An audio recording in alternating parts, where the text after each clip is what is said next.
Hola a todos. Stephen Hawking explicó hace ya unas cuantas décadas que los agujeros negros en una escala de tiempo lo suficientemente grande se evaporan. Y es algo que resulta extraño, que no se termina de imaginar. No es fácil imaginar que algo como un agujero negro puede evaporarse, puede desaparecer, pero lo cierto es que Stephen Hawking explicó desde el punto de vista teórico cómo podía suceder algo así, y es algo que lógicamente es difícil de demostrar, pero que a nivel teórico sí se puede estudiar, sí se puede ver hasta qué punto, con el conocimiento que vamos adquiriendo con el paso de las décadas y de los años,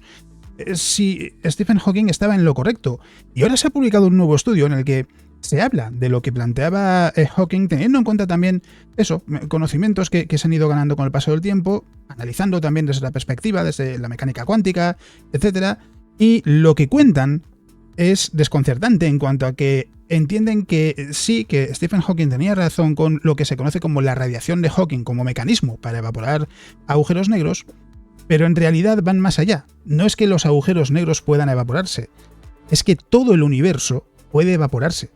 Y es algo que resulta desconcertante, pero también hay que tener claro que no quiere decir que el universo se vaya a acabar mañana ni nada por el estilo, sino que en realidad ayuda a entender cuál puede ser su evolución futura a una escala de tiempo enorme y sobre todo cómo podría funcionar este mecanismo de evaporación de agujeros negros y de otros objetos.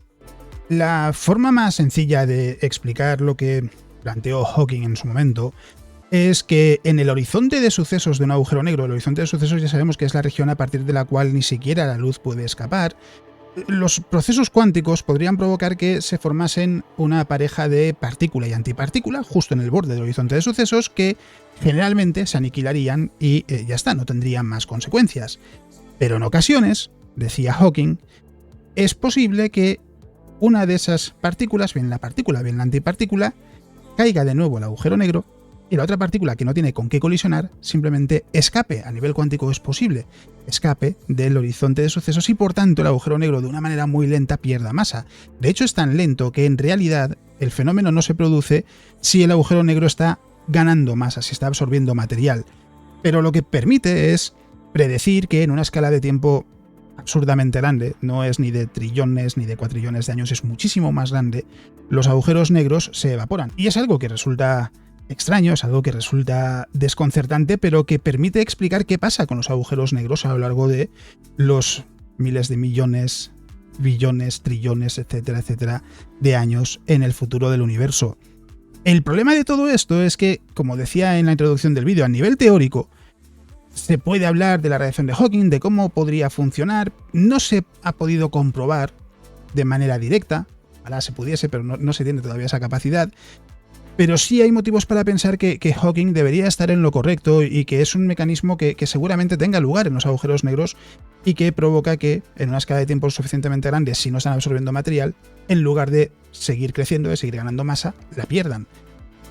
Lo interesante de todo esto es que ahora un grupo de investigadores se ha dedicado a analizar este fenómeno, cómo funcionaría la radiación de Hawking, y se han dado cuenta de que en realidad Stephen Hawking podríamos decir que se quedó corto, porque él lo que planteaba era que este mecanismo solo podría funcionar en el horizonte de sucesos de un agujero negro. Y ellos van más allá, porque dicen que teniendo en cuenta el conocimiento que tenemos hoy en día del universo, lo cierto es que puede aparecer en más lugares y en más condiciones. En el planteamiento de Hawking, en esencia,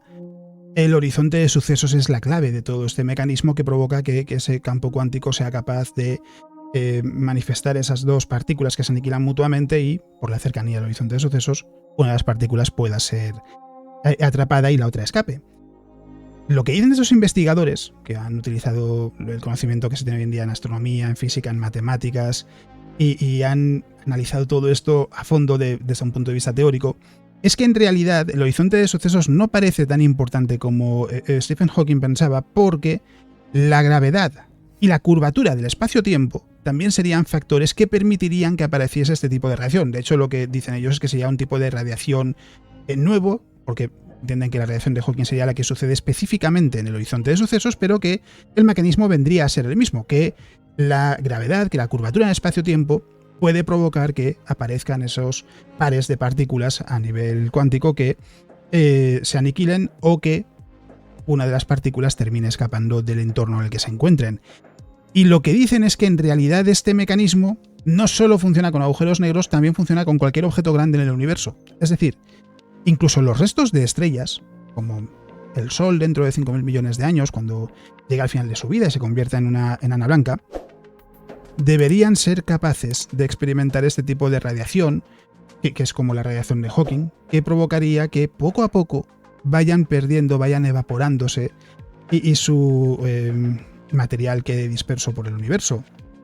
Claro, de nuevo, hablamos de una escala de tiempo muy grande, pero lo que quiere decir es que llega un momento en el que, cuando ya avanzamos al futuro lejano del universo, cuando el universo ya deja de ser capaz de formar nuevas estrellas porque ya no queda material, y dejan de nacer nuevos agujeros negros porque ya no quedan estrellas que colisionen entre sí o que sean tan masivas como para colapsar en agujeros negros, etcétera, etcétera. Es decir, cuando llegamos ya a un estado en el que no pueden nacer nuevas estrellas, lo que sucede es que, claro, todo lo que queda simplemente se sigue enfriando y, en este caso, se sigue evaporando. Y eso quiere decir que, por tanto, hay un momento, el futuro lejano del universo, no dicen cuál es la cifra, no la he intentado calcular, de hecho lo que dicen es que es algo que obliga a replantearse cuál podría ser el futuro del universo, llegará un momento en el que todo lo que compone el universo se evapore. Y es algo que en realidad puede resultar deprimente, pero hay que pensar que no cambia el escenario más popular hoy en día, que es el de la muerte térmica del universo. El de la muerte térmica del universo en realidad lo que dice es que llegará a un punto en el que simplemente el universo dejará de ser capaz de albergar vida, que llegará un momento en el que, cuando ya desaparezcan los últimos objetos, que serán los agujeros negros supermasivos, porque son los que más tiempo tardarán en evaporarse, el universo dejará de cambiar. Y cosas como el concepto de tiempo no tendrá sentido, porque el tiempo es una dimensión del universo, a pesar de que haya quien pueda creer que es una estructura creada por el ser humano, ¿no? Lo que hemos creado los seres humanos es un sistema para medir el paso del tiempo, pero el tiempo es una dimensión del universo. Y llegará un momento en el que dejará de tener sentido. ¿Por qué? Porque el tiempo lo que permite es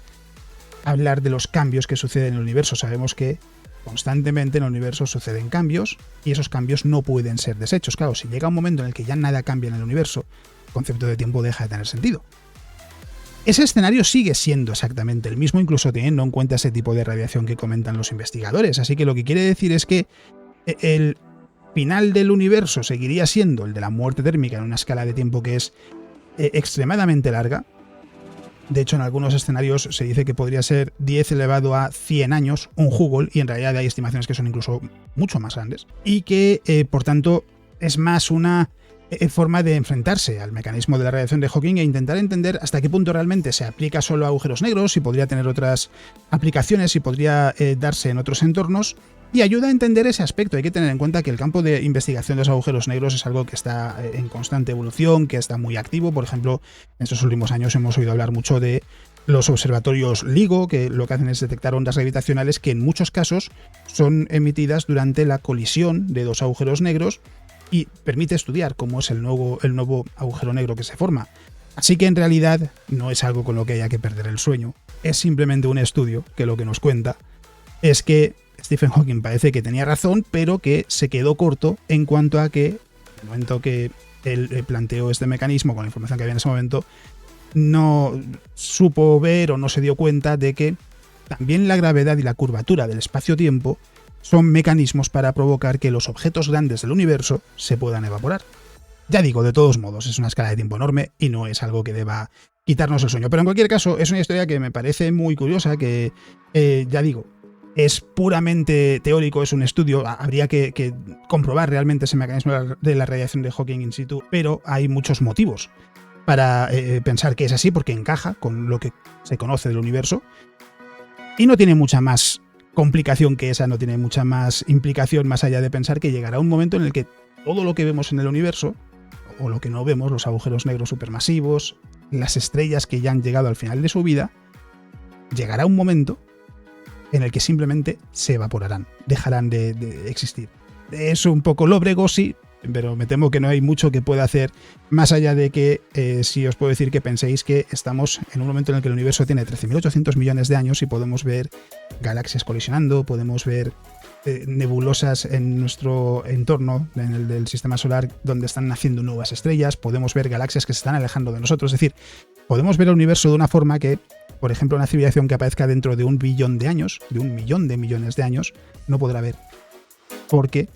lógicamente, todo esto habrá cambiado y el universo será diferente, será más viejo.